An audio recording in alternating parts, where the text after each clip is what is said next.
Well, very, very happy with our second half. It's oftentimes not easy to put a subpar or a half of basketball in which maybe you didn't do the things you're capable or play as well as we had hoped, and then come out and play as well as we did in the second half. In particular, the first couple of minutes of the second half, they took a small lead and turned it in. I think they were up 6 or 8 at one point there in the first couple of minutes. But from that point on, we used our defense to get out in transition. And, the confidence that might have been lacking in the first half, it came back to us. And, I thought Zeke, having 14 points in the first half, it's hard to do, but I almost felt like he could have had 20. He missed a couple shots that were very uncharacteristic for him. But same point with him. It's great to see him as a young player put that behind him and bounce back and play a good second half. But Nico was terrific tonight. I think that's back-to-back games where he's really running our team, making shots, playing with a lot of confidence, and really hope that continues both for him and for our team. The last guy that for me to address is Josh. And, it's not easy to miss a week, to be injured, not practice, be away from the team. And then he's done a good job working his way back. But, I think part of what we struggled with in the first half is it felt funny for him and maybe even a little bit for our team. He was back out there, but was he really back out there? In the second half, I thought he found his footing, and it was good to see him score double figures and regain the form that we know he has. So moving forward, obviously he's a very, very key piece, and it's good to see him play with confidence as well. You surprised you hadn't seen runs like you had tonight more often during the year? No, we've struggled to shoot. We've struggled to make shots. I try to be as critical as I can. Are they good? No doubt at times shot selection with this year's team has maybe been more, I don't want to say problematic, but more of an issue that we've tried to address. Some of it is just simply the parts that we have in the youth, but we've also missed quite a few good ones. And the first half felt a little bit like that, but as you can see, we certainly have it in us. And when we're playing very good defense and offense, I feel like we can play with anybody, and we've proven that. Do you feel like this, especially that second half burst, is maybe as good as you've seen those things that this team does well? Yeah, 26-0. I think that was our run, and it had both good offense and good defense. A lot of our good offense begins with our ability to play really solid defense and make hard plays on the ball, be tough, be disciplined, and that leads to transition opportunities. And our team, when we get out in transition, a lot of great things have happened for us all year. For this group, do they need to be more confident in order to be successful, or get success in order to be confident? No, that's sports. I'm not sure anyone can really answer that. I think confidence always comes through regular performance process, not just on game day, but in practice. Sometimes extra work. We have a lot of guys that are putting in extra work, shooting the ball, and sometimes not making the game bigger than it needs to. Basketball is the ultimate game of making plays. You play defense and offense. You have teammates. And there's a lot of ways to impact winning, not just if the ball goes in. And, I think sometimes, especially if you're a younger guy, that's really what everybody talks about: points, shots, field goal percentage. But, our ability to get defensive rebounds. And we had a couple steals tonight off of our underneath out of bounds, side out of bounds defense that turned the game and helped us in that run. But those are all plays that you can make as a player.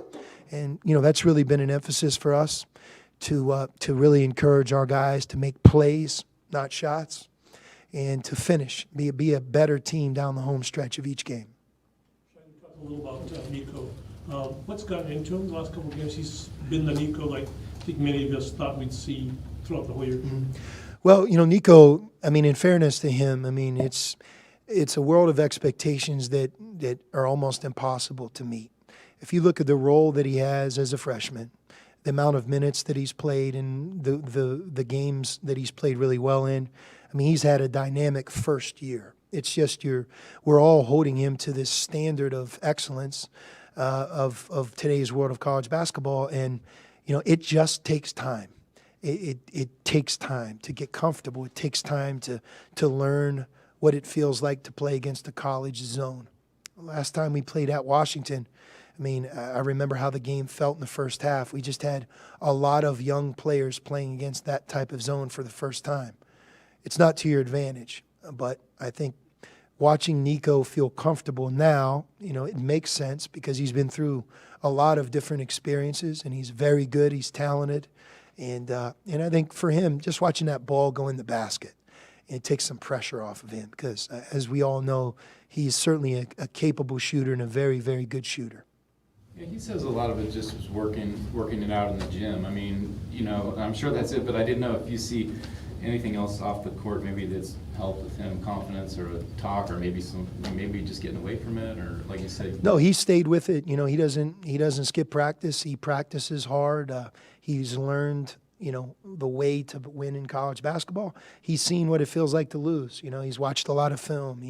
I don't think someone like Nico's improvement you can just attribute to working extra in the gym or after practice. It's everything. It's failing. It's playing well away from home. It's playing against different types of players and zones.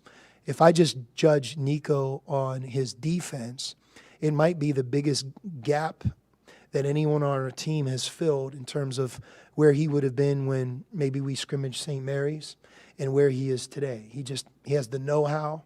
He has a lot of reps under him, and he's just much more dependable and an overall better defensive player. But again, when you expect so much from him, that's oftentimes overlooked. But answering your question directly about him, playing at UCLA and tonight might have been his overall best back-to-back games of the season. And a lot of freshmen hit their stride at the end, and we're certainly hoping he can do that. Speaking of defense, is this one of those games where that's where Dylan made the most impact? He did. He got in foul trouble, but he had a big steal that helped us get on our run. And Dylan has he's done the dirty work with our team all season long, guarding the other team's best player. Again, you don't a lot of times get credit for that, but he's where he's supposed to be, plays hard. He's had his ups and downs on offense, but as I said earlier in the week, Dylan Smith, he shows up every day. He works at it, and he deserves to finish here on a really strong note. You've had Ellaby off both times you played him. Anything else besides Dylan you thought was really? Josh Green and Dylan, they combined to defend him, and as is always the case, it's the team as well, guys helping. And I thought our defense was good. If you follow our defense closely, it's like we have a scale. Our defense is going this direction, especially from the beginning of December, and our offense was kind of going the other direction. What we need is to be good on both ends. Turnovers, I don't know if we've had a team here at Arizona that plays in spurts in that area more than our team. I mean, we're good at taking care of the ball, but we could be great. Tonight is another example. We had 8 turnovers at the half, and we had a couple silly turnovers at the very, very end of the game. But, we play the entire second half with basically 3 or 4. It's not easy to turn the ball over only 3 times in a half. At UCLA, for example, in 31 minutes, I think we had maybe 6, 7, and we ended up finishing with 13 because down the home stretch, we came unraveled and we turned the ball over. We have to even that out. That's part of our offense and defensive problems. And if you could play like we did at Washington State, played the entire game with 6 turnovers, that's when I think we're at our best. And on Saturday, that statistic is the biggest one. You cannot turn the ball over against Washington. You have to be able to attack their zone and play in transition and get shots. Do you expect to have Max back on Saturday? And are you able to say anything about Chase beyond this weekend? Yes, Chase will not be a part of what we're doing on Saturday, but he'll return after Saturday. I don't have a comment on Max. It's personal. We just in general, anything else about Washington? I mean, they beat ASU, obviously they maybe been pretty well regarded, but. Yeah, I mean, I would say that I wouldn't put, and I haven't seen the game, but I would not say that ASU would overlook Washington because all of us in the Pac-12 really respect Mike Hopkins as a coach, the way they play, their style. And, you know, when you have that much turnover, and we've had the same from one season to the next, and you lose the talent plus experience that Washington lost, and then you, on top of that, lose Quad A Green, it's hard. And you're depending on these first-year players that, you know, no matter how talented they are, there's ups and downs with those guys. But in terms of Washington being dangerous, being capable of beating us, no doubt. I mean, that was one of our best road victories of the year because that game could have gone either way. And they have a talented group. They have a really good coach. Their zone is always unique. And I'd like to think they probably feel better than they have in a long, long time, being that they were able to beat Arizona State. But we knew whether they beat Arizona State or not, that they're capable of beating us.